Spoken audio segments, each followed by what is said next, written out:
네, 오늘 우리에게 주신 하나님의 말씀은 누가복음 4장 38절부터 마지막 절인 44절까지의 말씀입니다. 누가복음 4장 38절부터 44절까지 우리 한 절씩 교독하여 읽도록 하겠습니다. 예수께서 일어나 회당에서 나가사 시몬의 집에 들어가시니 시몬의 장모가 중한 열병을 앓고 있는지라 사람들이 그를 위하여 예수께 구하니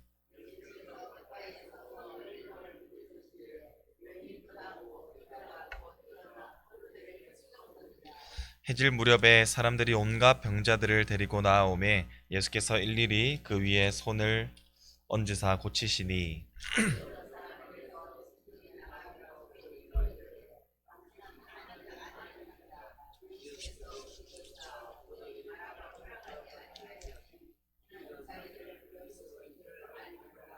날이 밝음에 예수께서 나오사 한적한 곳에 가시니 무리가 찾다가 만나서 자기들에게서 떠나시지 못하게 만류하려 하매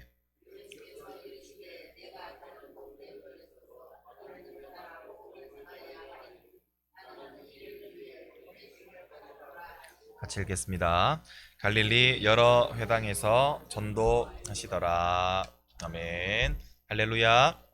네, 오늘도 휴일 가운데에 또 쉬고 싶은 마음이 있었겠지만 그럼에도 불구하고 이 새벽 일찍부터 이 하나님의 전에 나와 또 말씀을 듣고 또 기도하러 나오신 우리 모든 성도님들 가운데 우리 말씀이 깨닫게 되는 은혜와 우리의 모든 소원과 간구가 이루어지는 귀한 새벽 기도의 시간이 될 수 있기를 간절히 소원합니다. 우리 회당에서 귀신 들린 사람들을 고치신 예수님께서는 이제 회당에서 나오시어서 시몬의 집으로 들어가십니다. 여기서 처음으로 등장하는 시몬은 우리가 잘 알듯이 훗날 예수님을 따르는 제자인 베드로를 의미합니다. 그런데 예수님께서 베드로의 집에 방문하신 목적이 등장하고 있는데요. 오늘 본문 38절 말씀을 같이 한번 읽어보도록 하겠습니다.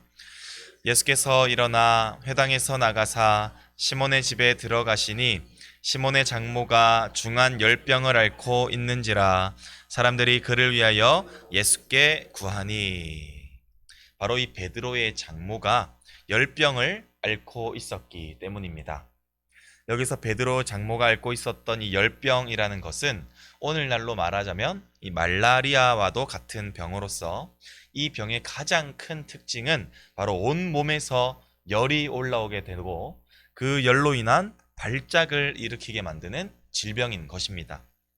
이 열병은 당시의 의술로는 고치기가 쉽지 않은 질병이기도 했습니다. 따라서 베드로의 장모는 이 열병으로 인하여서 몹시 고통스러워하고 있었다라는 것이죠. 그러나 이 베드로의 장모가 열병을 앓는 이 고통스러운 모습을 보았을 때 주변 사람들이 예수님의 모습을 보시고 대처한 반응이 아주 인상 깊습니다. 이 열병을 치료해줄 유능한 의사를 찾아 나선 것이 아니라 바로 그들은 예수님께 나아왔던 것이었습니다. 즉 예수님은 사람들의 요청으로 인하여 해당에서 나와 이 보이신 예수님을 보시고 예수님의 요청으로 이 사람들의 요청으로 인해 베드로의 장모의 집으로 예수님께서 인도된 것이었죠. 왜 사람들이 열병을 앓는 이 장모를 위해서 예수님께 나아왔을까요? 당시 유대인들은 이 열병의 원인을 바로 귀신에 의한 질병으로 여겼기 때문입니다. 그런데 마침 사람들은 이전에 회당에서 예수님께서 귀신 들린 사람들을 고치셨다라는 소문을 들었고 베드로의 장모를 잡고 있는 귀신도 쫓아내 주셨으면 하는 바람으로 예수님께 사람들이 나아왔던 것이었습니다. 사람들의 요청에 따라 예수님께서는 이 베드로의 집에 들어가셨고 예수님은 사람들의 바람대로 장모의 병을 고쳐 주셨습니다. 그러나 이 치유의 방법은 아주 독특한데요. 우리 39절 말씀도 같이 한번 읽어보겠습니다. 예수께서 가까이 서서 열병을 꾸짖으신데 병이 떠나고 여자가 곧 일어나 그들에게 수종드니라. 예수님께서는 장모에게 가까이 접근하시어 열병을 꾸짖으셨다라고 기록되어 있습니다. 유능한 의사들도 고칠 수 없었던 이 열병을 예수님께서는 단지 꾸짖으심으로써 고친 것입니다. 여기서 열병을 꾸짖으셨다라는 표현은 실제로 열병이 귀신에 의해서 생겼다라는 뜻으로 이해하기보다는 오히려 이 병을 의인화함으로써 예수님은 질병까지도 다스리시는 예수님의 위대하시며 높으신 권능을 강조하기 위해 쓰인 표현인 것입니다. 예수님에 의해서 열병이 치유된 장모는 그 즉시로 일어나서 예수님을 위해 수종 들었다라고 말하고 있습니다. 다시 말하자면 베드로의 장모는 예수님을 섬겼다라는 뜻입니다. 이 장모의 섬김은 예수님의 은혜를 입은 사람들에게 마땅히 보여지는 반응인 것입니다. 예수님에 의해 질병으로부터 벗어나 자유를 입은 사람의 이 모범적인 반응이 바로 예수님을 섬기는 것이다 라고 누가는 우리에게 말을 해주고 있는 것이죠. 성도 여러분, 우리 많은 세상 사람들은 문제가 발생하거나 병이 들거나 하면 가장 먼저 내가 해결해 보려고 하는 경향이 있습니다.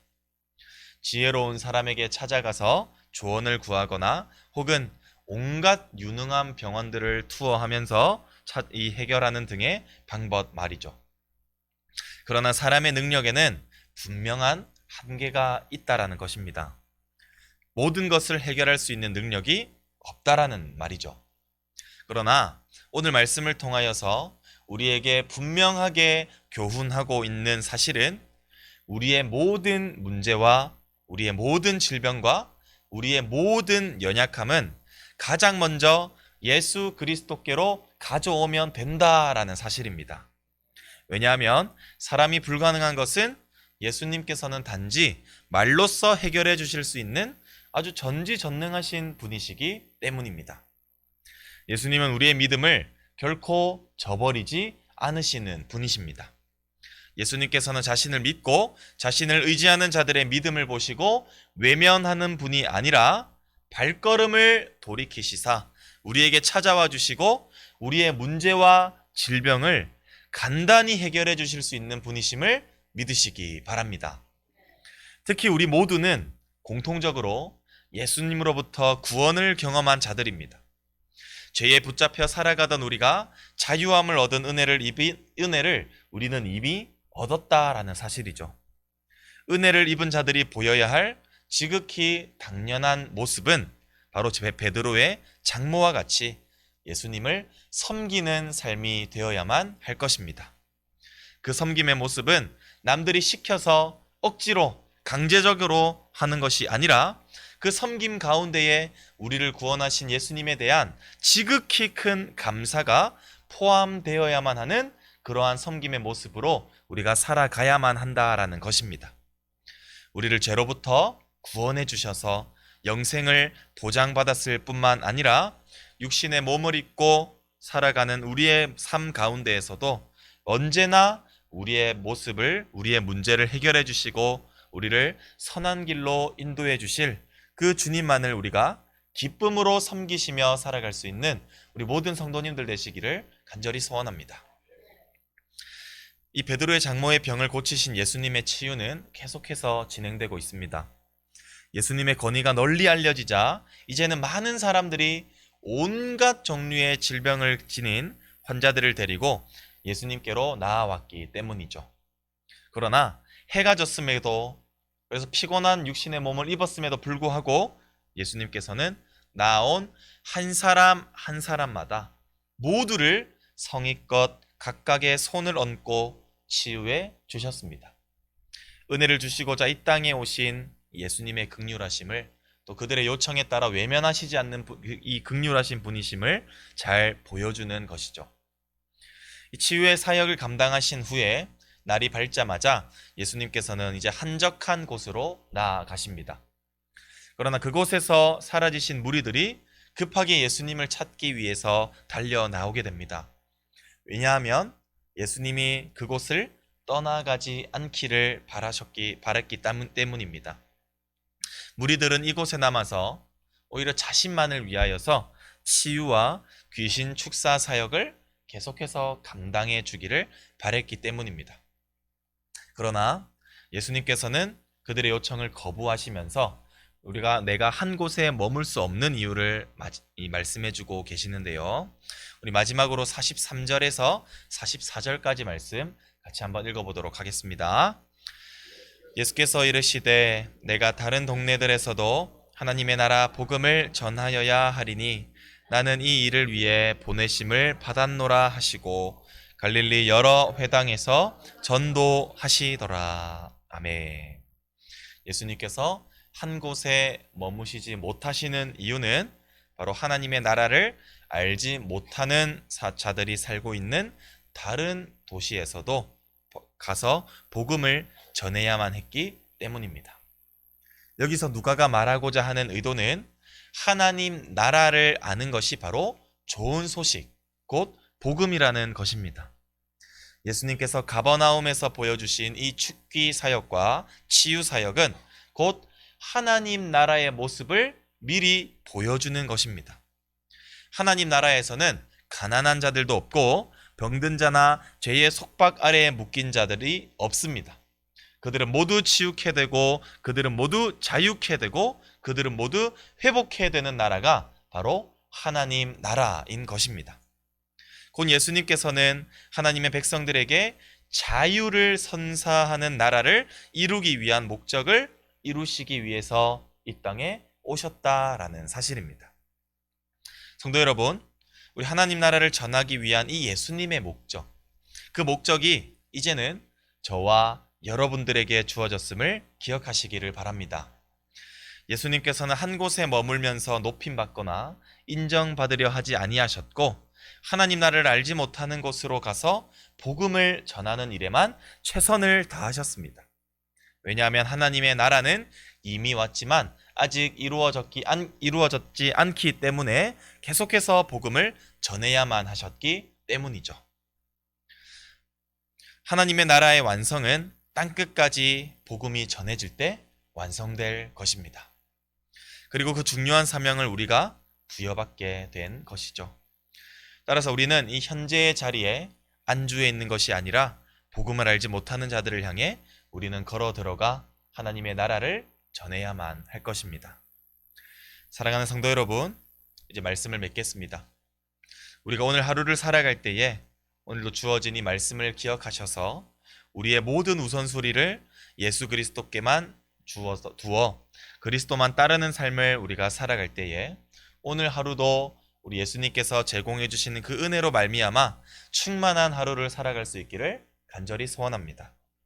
뿐만 아니라 하나님의 나라의 완성을 위하여서 우리에게 맡겨주신 이 귀한 사명인 복음을 전파하는 사명을 감당하기에 오늘도 최선을 다하여서 하나님 나라의 완성을 위해 힘쓰며 살아갈 수 있는 우리 모든 성도님들 되시기를 간절히 소원합니다.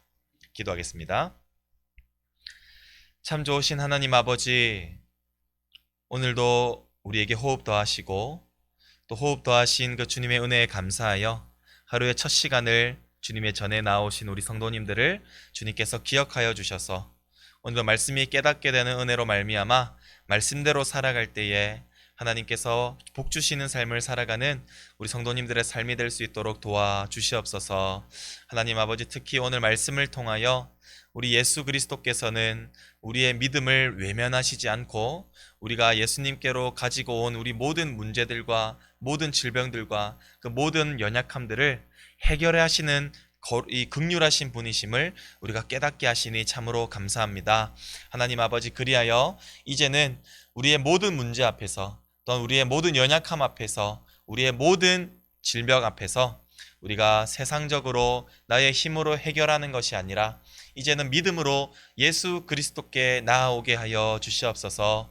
그리할 때에 우리 예수님께서는 우리의 믿음을 외면치 않으시고 우리의 문제를 간단히 해결해 주실 수 있는 그 능력의 분이심을 우리가 기억하게 하셔서 우리가 더욱더 주님만을 붙들고 주님만을 의지하며 살아가는 우리 모든 성도님들 될 수 있도록 도와주시옵소서. 또한 하나님 아버지, 예수 그리스도께서 이 땅에 오신 목적이 영광을 받으시기 위한 목적이 아니라 인정과 존중을 받으시기 위한 목적이 아니라 이 땅 가운데 하나님을 알지 못하는, 하나님의 나라를 알지 못하는 백성들에게 가서 복음을 전하기 위해 이 땅에 오셨다라는 사실을 기억하게 하시어, 그리고 그 사명이 우리에게도 주어졌다는 사실을 우리가 기억하게 하시어, 하나님, 우리가 사는 삶 가운데에서 안주하지 아니하게 하시고, 우리도 하나님 나라를 알지 못하는 백성들에게로 걸어 들어가서 귀한 복음인 하나님의 나라를 전파할 때에, 땅끝까지 복음이 전해지는 데에 귀하게 쓰임받을 수 있는 우리 모든 성도님들 될 수 있도록 주님 축복하여 주시옵소서.